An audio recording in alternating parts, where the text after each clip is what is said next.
और इस वीडियो की शुरुआत मैं एक बेहद गंभीर वार्निंग के साथ करना चाह रहा हूं, गंभीर चेतावनी के साथ करना चाह रहा हूं।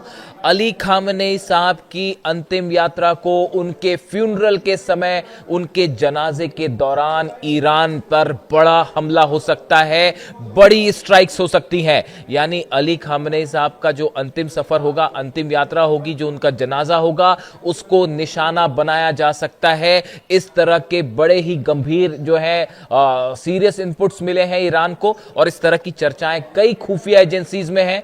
और देखिए, जो बयान आए कल इजराइल के कई अधिकारियों की तरफ से, खासकर रक्षा मंत्री कार्ड्स की तरफ से उनका बयान आया है कि हम 24 घंटे में ईरान पर हमला करने के लिए तैयार हैं। इसके अलावा कई इनपुट्स ये बता रहे हैं कि 4 जुलाई से 9 जुलाई के बीच जब अली खामनेई साहब का जनाजा होगा और कई शहरों में, तेहरान में, कोम में, मशहद में करोड़ों लोग जमा होंगे और अलग अलग शहरों में अलग अलग कार्यक्रम होंगे।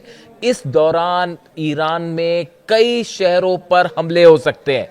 ये हमले भले एयर स्ट्राइक ना हो, लेकिन मोसाद एक बड़ा कोवर्ट ऑपरेशन कर सकता है। जब हजारों लाखों लोगों की भीड़ जमा होगी, उसके बीच धमाके हो सकते हैं, उसके बीच फायरिंग हो सकती है, और इसकी जानकारी अब ईरान के पास भी है। ईरान की सारी खुफिया एजेंसीज जो है वो अलर्ट पे हैं।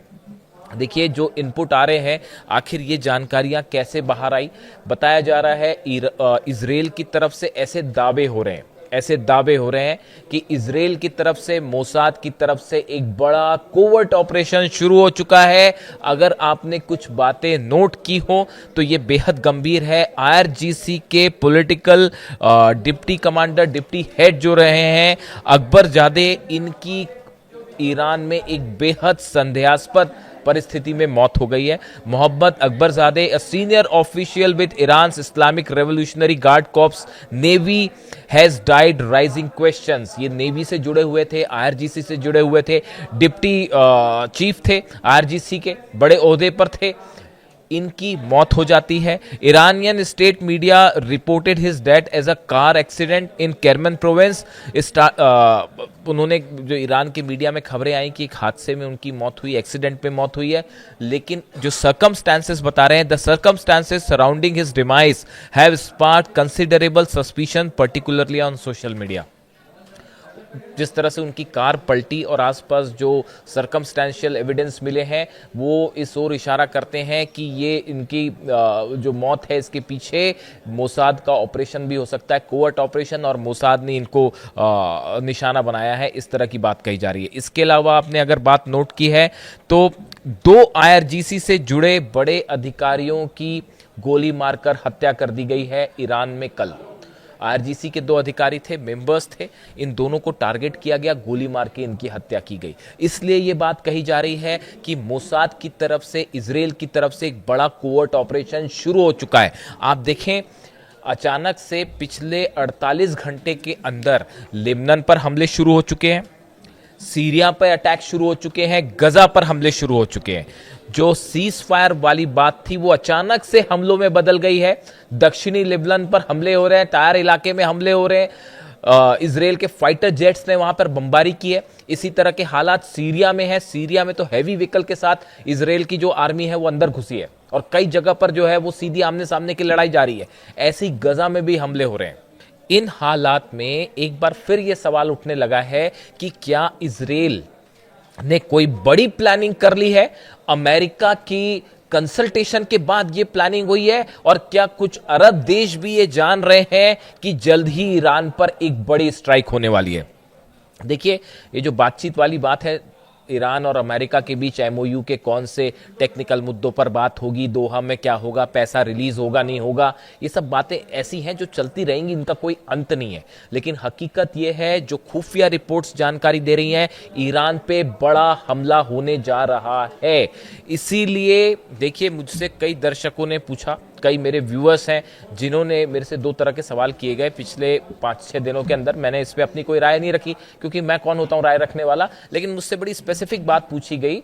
एक शख्स ने मुझसे ये पूछा कि ये जो एमओयू ईरान और अमेरिका के बीच में साइन हुआ, इनकी शर्तों के बारे में आपकी क्या राय है? देखिए, मुझे व्यक्तिगत तौर पे अभी जो स्थिति है इसमें बात रखी जाए, ईरान को एक बात बड़ी साफ तौर पर सामने रख देनी चाहिए कि जब तक अली खामेनेई साहब का फ्यूनरल नहीं हो जाता, उनके जनाजे का पूरा प्रोसेस कंप्लीट नहीं हो जाता, तब तक हम किसी तरह की कोई बातचीत नहीं करेंगे। बात नंबर 1। और अगर इस बीच में किसी भी तरह का ईरान पर हमला होता है तो ईरान सीधा स्ट्राइक करेगा, अपने दुश्मनों को निशाना बनाएगा। ये अनाउंसमेंट ईरान को कर देना चाहिए इस अली खामेनेई साहब के फ्यूनरल के पहले। देखिए, ये बहुत बड़ी गैदरिंग होगी, इसमें जो है कम से कम करोड़ों लोग शामिल होंगे और कई शहरों पे शामिल होंगे, तेहरान में, कोम में, मशहद में करोड़ों लोग। देखिए, अली खामेनेई साहब की पॉपुलैरिटी इतनी ज़्यादा है कि मानो पूरे ईरान के दिल में बसे हुए थे वो, और आज भी बसे हैं। ऐसे में हर शख्स ये चाहेगा कि उनके जनाजे में शामिल हुआ जाए, उनको अंतिम विदाई दी जाए। ये एक ऐसा मौका होगा जब ईरान में सिक्योरिटी बहुत बड़ा मुद्दा होगा। देखिए, अभी जो वर्तमान सुप्रीम लीडर हैं मुस्तफा खामेनेई साहब, वो उस फ्यूनरल में शामिल होंगे नहीं होंगे, एक बात तो आप ये भी समझिए, मुस्तफा खामेनेई निशाने पर है मोसाद के, CIA के। अहमद वाहिदी साहब IRGC चीफ निशाने पर हैं मोसाद के और CIA के, इससे कोई डिनाई नहीं कर सकता। और किसी भी तरह की अगर लोकेशन रिवील होती है मुस्तफा खामेनेई साहब की, 1 मिनट नहीं लगेगा उन पर हमला होने में।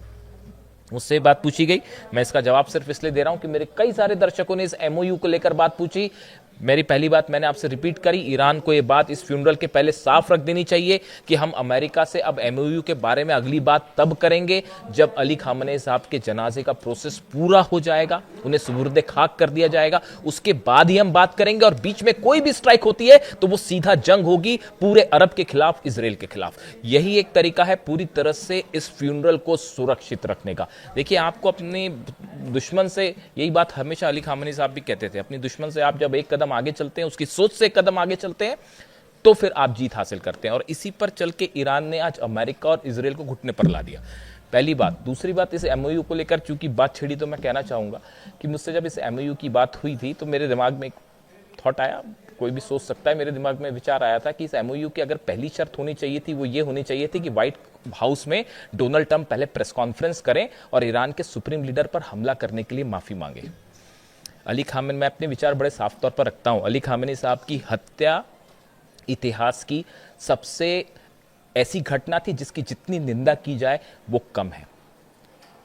एक ऐसे शख्स थे जो कि सदियों में एक बार आते हैं और उन पर हमला बेहद निंदनीय था, इसकी तुरंत आलोचना होनी चाहिए। और अगर ये MOU है तो इसकी एक शर्त जरूर ये होनी चाहिए थी कि पहले अमेरिका जो है उन पर निशाना साधने के लिए माफी मांगे, उसके बाद ही बात की जाए, वरना ईरान ने बात ही नहीं करनी चाहिए। खैर, ये मेरा व्यक्तिगत सोच है। अब हालात ये है कि इस पूरे मुद्दे को लेकर ईरान में बड़ी चर्चा शुरू है कि आखिर इस पूरे 4 तारीख से 9 तारीख तक का जो प्रोग्राम है इसे कैसे मैनेज किया जाएगा। खबरें इस तरह की भी हैं, ये भी चर्चा है कि क्या हेलीकॉप्टर्स के थ्रू किसी तरह का जनाजे की प्रोसेस कंप्लीट हो सकती है, यानी कि जो VVIP पर्सन्स होंगे क्या किसी तरह से उनको हेलीकॉप्टर के जरिए कैरी किया जा सकता है, क्या हेलीकॉप्टर के जरिए जो है वो प्रोसेस हो सकती है, ये पूरी जनाजे की प्रोसेस हो सकती है। कई सुरक्षा को देखते हुए इस तरह के ऑप्शंस पर भी विचार किया जा रहा है। देखिए, इसके अलावा जो लेटेस्ट खबर मैंने आपको लेबनान की बताई, कंतारा और देर सिरियान इलाके में जो है वो भारी बमबारी हो रही है और वहाँ पर हिजबुल्लाह और इजराइल दोनों आमने सामने हैं। यानी कहने का मतलब ये है, अगर आप देखें, लेबनान में फ्रंट खोल दिया है इजराइल ने, गजा पर फ्रंट खोल दिया है और इसके साथ ही सीरिया पे भी फ्रंट खोल दिया। और ये अचानक से डेवलपमेंट हुआ है, पिछले थोड़ा सा सीजफायर हुआ लेकिन वो फिर से खत्म हो गया। और ये हमले बता रहे हैं कि कुछ अंदर बड़ी खिचड़ी पक रही है साहब, कुछ बड़ा प्लान तैयार हो रहा है। सेंटकॉम जो है अमेरिका की, इसके जो चीफ हैं ब्रैड कूपर, इनकी कई देशों के प्रमुखों से के रिप्रेजेंटेटिव से मुलाकात हुई है, सेना के अधिकारियों से मुलाकात हुई है। प्रमुख मतलब मैं राष्ट्रपति या प्रधानमंत्री की बात नहीं कर रहा हूँ, सेना अधिकारी जो हैं इनसे मुलाकात हुई है। लेबनान भी गए थे वो, हालांकि लेबनान के प्रधानमंत्री से उनकी मुलाकात हुई। अब ये सेंटकॉम चीफ जो हैं इनकी इजराइल के सैनिकों से मुलाकात होती है, वहाँ की इजराइल के अधिकारियों से मुलाकात होती है, बैठक होती है, मोसाद के अधिकारी भी उसमें शामिल थे, इस तरह की बात हो रही है। यानी एक बड़ा प्लान तैयार है और वो बड़ा प्लान क्या हो सकता है, कब उसको एग्जीक्यूट करना है। देखिए, 2 बयान बेहद अहम है डोनाल्ड ट्रंप के। एक बयान ये आया, उन्होंने हाल ही में ये बात कही कि ईरान पर कब हमला होगा, या इस तरह की बात उन्होंने जो इसके रेफरेंस में कही कि अब वक्त हम तय करेंगे कि क्या होना है। समझ रहे हैं आप, वक्त हम तय करेंगे कि क्या होना है। इससे लगता है कि शायद डोनाल्ड ट्रंप या अमेरिका के मन में एक फ्रेमवर्क तैयार है कि ईरान पर कब स्ट्राइक की जाए। बड़ी माइन्यूटली चीज़ों को फॉलो करना होता है। दूसरा, उनका बयान थोड़े दिनों पहले जो था कि मैं इस्लामिक रिपब्लिक को मैं जो है पूरी तरह से ख़त्म कर दूंगा, वो ईरान को लेकर इस तरह की बातें एक दो बार कर चुके हैं। जब वो ये बात करते हैं कि ईरान को ख़त्म कर देंगे वगैरह वगैरह, तो उस समय वो इस्लामिक रिपब्लिक शब्द का इस्तेमाल करते हैं। ये बात इस ओर इशारा करती है कि शायद रिजीम चेंज ना कर पाना ये कहीं ना कहीं अमेरिका के मन में अभी भी है कि भाई हम इस ऑपरेशन में सफल नहीं हो पाए।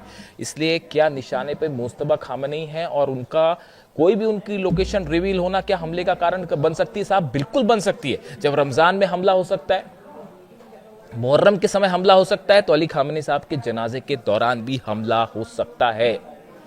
भले वहां पे एयर स्ट्राइक ना हो, जरूरी नहीं है हर चीज एयर स्ट्राइक से हो, लेकिन गाइडेड मिसाइल से हमला हो सकता है बिल्कुल। और मोसाद के बड़े सारे वहां पे जो है एजेंट्स हैं, आप देखिए सर, देख ही रहे हैं, बड़े बड़े धमाके होते हैं। तो इन सब को लेकर हालांकि कहा तो ये भी जा रहा है कि वर्ल्ड कप फुटबॉल जैसी खत्म होगा, कई सारे एक्सपर्ट ये राय रख रहे हैं कि वर्ल्ड कप फुटबॉल खत्म हुआ और स्ट्राइक हुई, तो वो इस तरह की भी बातें हैं। अब ये दोहा में क्या होना है, बातचीत होगी नहीं होगी, $6 अरब को लेकर भी मामला फंस गया है। इस हालात में फिलहाल जो इनपुट्स हैं उसके मुताबिक अभी मैं इसी मुद्दे तक सीमित रहना चाह रहा हूँ कि अली खामनेई साहब के जनाजे के दौरान जो खबरें हैं उसके मुताबिक सिक्योरिटी एक बहुत बड़ा कंसर्न है, और जो डेवलपमेंट्स हैं अमेरिका के सैनिकों की मौजूदगी ये बता रही है, नए वॉर प्लेन्स की मौजूदगी ये बता रही है, इजराइल का अचानक एग्रेसिव हो जाना, कार्ड्स का ये कहना कि हम हमले करेंगे, जॉर्ज डब्ल्यू बुश जो एयरक्राफ्ट कैरियर उससे जो है F-15 जेट्स F-18 जेट्स जो हैं वो टेक ऑफ कर रहे हैं, प्रैक्टिस चालू है अरब सागर के आसपास। ये बड़ी सारी चीज़ें इशारा कर रही हैं कि मामला जो है वो एक बार फिर से जंग की तरफ बढ़ रहा है, और 4 जुलाई से 9 जुलाई बेहद अहम होने जा रही है, बेहद अहम होने जा रही है। इससे जुड़ा जो भी अपडेट होगा आप तक पहुंचाऊंगा। Thank you so much.